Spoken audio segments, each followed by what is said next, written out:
देखा आपने, कोई पंथ कोई मजहब काम नहीं आता जब मुसीबत आती है। ईरान आज युद्ध की विभीषिका को झेल रहा है, लेकिन कोई मुस्लिम राष्ट्र उसकी मदद नहीं कर रहा। उसके अड़ोसी पड़ोसी सभी मुस्लिम हैं, लेकिन वो कोई मदद नहीं कर रहे हैं। मदद तो बहुत दूर की बात है, वो न्यूट्रल भी नहीं है।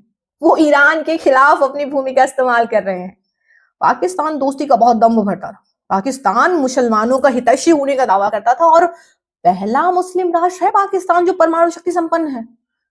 लेकिन वो तेहरान से सबसे पहले कन्नी काट लेता है, दूरी बना लेता है। उसको कुछ समझ में नहीं आ रहा, कुछ सुनाई ही नहीं दे रहा, परमाणु बम धमाके कुछ। अपनी लड़ाई खुद लड़नी पड़ती है। आप कहेंगे ऐसा तो नहीं है, यूक्रेन में तो मदद की गई थी। तो यूक्रेन में मदद की गई थी पीछे से, लड़ाई यूक्रेन को ही लड़नी पड़ी थी। मरना यूक्रेन को ही है, जलना और तबाह होना यूक्रेन को ही है। और ईरान की भी गलती है। 21वीं सदी जो वैज्ञानिक युग की सदी है, जो समय जैसा होता है, अगर आपने वैसी शक्ति धारण नहीं की तो आप पिटेंगे। 21वीं सदी में जो वैज्ञानिक युग है, आपने धर्म को इतनी कठोरता से अप्लाई कर दिया कि आधे से ज्यादा आबादी को आपने कमरों में बंद कर दिया, ये कहकर कि आप तो सम्मानित हैं, पूजनीय हैं। और कितना सम्मान होता है, कितनी पूजनीय, आप सबको पता है।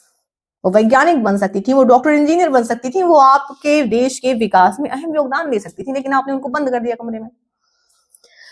देख लीजिए उसका परिणाम। आज जो विज्ञान की हाथ थामे हैं, वो धर्म का जो हाथ थामे हैं, उनकी छाती पे पैर रखकर खड़े हैं। यही होता है जब आप धर्म को नहीं समझते। धर्म का मतलब आप एक पूजा पद्धति को समझ लेते हैं, तो फिर यही होता है।